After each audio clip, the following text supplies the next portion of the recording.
Hi hello ನಮಸ್ಕಾರ ಸ್ನೇಹಿತರೆ, ರನ್ನ ಟಿವಿಗೆ ನಿಮ್ಮೆಲ್ಲರಿಗೆ ಸ್ವಾಗತ. ಹೊಸದಾಗಿ ಆರಂಭವಾಗುತ್ತಿರುವ ಅಗ್ನಿ ಸಾಕ್ಷಿ ಧಾರಾವಾಹಿಯ ನಾಯಕಿ ಯಾರು ಎಂಬುದನ್ನು ಇಂದಿನ ವಿಡಿಯೋದಲ್ಲಿ ತೆಗೆದುಕೊಂಡು ಬರೋಣ. ಮೊದಲ ಬಾರಿಗೆ ನಮ್ಮ ವಿಡಿಯೋ ನೋಡ್ತಿದ್ದರೆ ಉಚಿತವಾಗಿ ಸಬ್ಸ್ಕ್ರೈಬ್ ಮಾಡಿಕೊಳ್ಳಿ, ಪಕ್ಕದಲ್ಲಿರೋ ಬೆಲ್ ಐಕಾನ್ ಮೇಲೆ ಪ್ರೆಸ್ ಮಾಡಿ. ನೀವು ಸಹಿತ ಕನ್ನಡದ ಧಾರಾವಾಹಿಗಳನ್ನು ಇಷ್ಟಪಡೋದಾದರೆ ಈ ವಿಡಿಯೋಗೆ ತಪ್ಪದೆ ಒಂದು ಲೈಕ್ ಮಾಡಿ.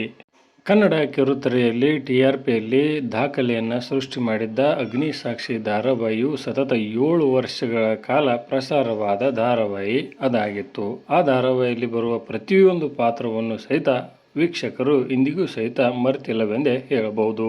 2013ರಲ್ಲಿ ಆರಂಭಗೊಂಡು 2020ರಲ್ಲಿ ಅಂತ್ಯಗೊಂಡಿದ್ದ ಅಗ್ನಿ ಸಾಕ್ಷಿ ಧಾರಾವಾಹಿಯು ಒಳ್ಳೆಯ ಜನಮೆಚ್ಚುಗೆಯನ್ನು ಪಡೆದುಕೊಂಡಿತ್ತು. ಇದೀಗ ಅದೇ ಟೈಟಲ್ನಲ್ಲಿ ಹೊಸ ಪ್ರೇಮ ಕಥೆಯೊಂದು ಕಲರ್ಸ್ ಕನ್ನಡ ವಾಹಿನಿಯಲ್ಲಿ ಆರಂಭಗೊಳ್ಳಲಿದೆ.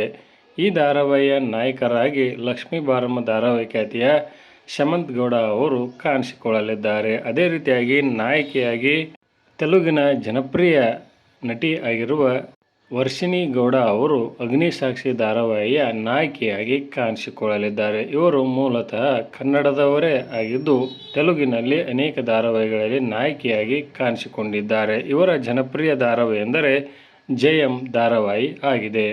ಹೊಸ ಪ್ರೇಮ ಕಥೆಯನ್ನು ಹೊತ್ತು ತರುತ್ತಿರುವ ಕಲರ್ಸ್ ಕನ್ನಡ ವಾಹಿನಿಯಲ್ಲಿ ಅಗ್ನಿ ಸಾಕ್ಷಿ ಧಾರಾವಾಹಿಯ ಟೈಟಲ್ ಮತ್ತೊಮ್ಮೆ ಟಿಆರ್ಪಿಯಲ್ಲಿ ದಾಖಲೆಯನ್ನು ಸೃಷ್ಟಿ ಮಾಡುತ್ತಾ ಎಂಬುದನ್ನು ಕಾದು ನೋಡಬೇಕಾಗಿದೆ. ಇದರ ಬಗ್ಗೆ ನಿಮ್ಮ ಅನಿಸಿಕೆಯನ್ನು ತಪ್ಪದೆ ಕಮೆಂಟ್ ಬಾಕ್ಸಲ್ಲಿ ತಿಳಿಸಿ. ಧನ್ಯವಾದಗಳು. ನಮಸ್ಕಾರ.